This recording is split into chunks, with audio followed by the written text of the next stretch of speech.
This is the first video I made in a while. Made a lot of little attempts, but never uploaded anything. I'm uploading this one for sure this time, so enjoy. When I got it, I bought it from Revzilla. Got to my house. I opened up the box, and then there was the helmet box inside the cardboard box. So I opened up that box, and then I see this really nice helmet bag. I'm like, well, that's weird. I didn't think it came with a bag. I mean, it's this really nice bag. It's like a duffel bag, fabric duffel bag, instead of like a typical helmet bag that you get. So I go and pull the bag out, and I'm like, oh no, there's got to be some kind of mistake, because it was so, the bag was so light that I thought it was just a bag. I thought maybe I made a mistake and I just ordered the bag and not the helmet. I don't know, or they shipped me the bag without the helmet. So I open up the bag, and sure, the helmet's inside. I'm like, what? It is about a ½ pound lighter than the EXO-1100.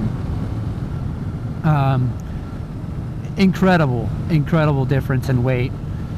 The other plus is you'll see that the visor's different design. They changed the big clunky turn dial ratchet style to a more normal, like what most helmets have now, where the visor clicks in on the inside.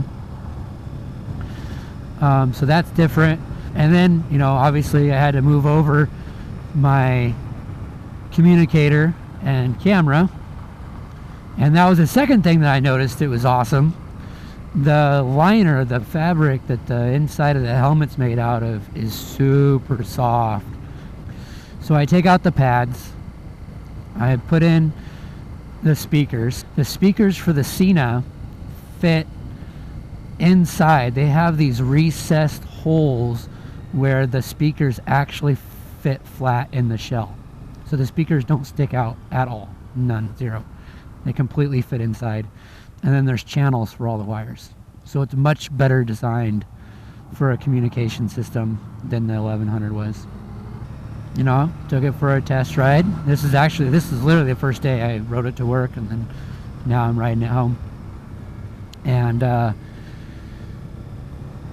the weight is just unbelievably light. It actually doesn't feel safe. It feels so light that it does not feel like it's gonna protect me in a crash as much as my old one. The other thing too is that there's a lot more room inside.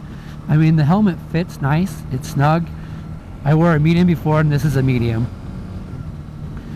and they fit pretty close to the same, with the exception of like where the ears go. This is more designed for like someone that wears glasses, so there's a lot more space to put your glasses on, whereas the 1100, it would have been very difficult to wear, or very uncomfortable to wear glasses with. This one has a flip down visor, just like the 1100. It's adjustable, so that's better. You can adjust the height. It's got the inflatable cheek pads, same as the 1100. It seems to be a smaller design. The cheek pad cushions that would inflate on the 1100 were bigger. So I guess you could pick that as you wish. It works for me either way. It's got the emergency pulls on it, so you can actually pull the cheek pads out without taking the helmet off for emergency personnel. That's an added thing that they did for this helmet versus the 1100. I'm hoping this one lasts as long as my old one did. My old one, it was starting to get really worn out with the straps and pads and stuff. I put roughly about 20,000 miles on it in roughly 3 years, and it was pretty worn out. So the negatives, everyone wants to know the negatives too, right? They changed the venting in it. There's no top vent anymore, which, you know, the visor, the drop down visor was there anyway. So often it would get, the visor would get super dirty.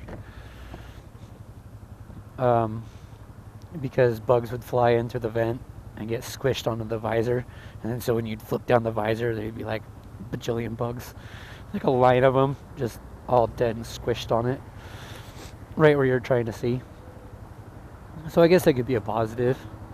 There's no way to close the venting in the back. It's always open now. So that's a negative, I think. Because when it's cold like it is today, I'd like to close it up as much as possible. The next thing, negative.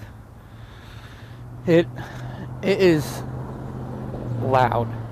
It's probably, if I were to guess, 25% louder than my old helmet. And I think it's because of the lightness of it.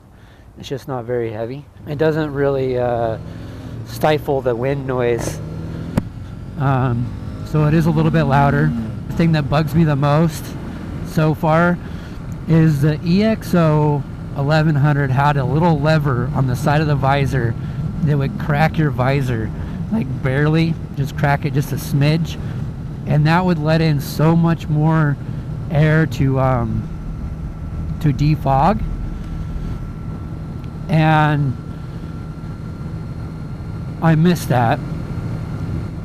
But the front vent is actually split into two different kinds. There's a vent that's supposed to put air over the inside of your lens, and that's supposed to defog it now instead of using that lever on the side. So I just opened mine up and just to see. It doesn't really blow on my face, but it is keeping the lens less fogged up, especially when I'm talking. So maybe it might not be such a negative after all once I get used to using the vent instead of just clicking it and cracking the vent, cracking the lens. Overall, I'm super happy with it. It was expensive, so I guess you could say that that's another negative. Considering that you can get the, if you can find an 1100, that's the problem. You got to be able to find one in a color that you like. You can get the 1100 for right around 200 bucks. Actually, I think it's even less than that now. I think you can get them like around a 150. This is close. This is a $400 helmet. So big jump in price. And I got the freeway graphics, so it was even, there's a premium on that. And so, you know, it's a lot more. And that's my overall look at the new T1200 made by Scorpion. And stay tuned. You know, thank you subscribers for staying, the ones that have stuck around for the last year without me uploading anything. I will be uploading more videos, so stay tuned and peace out.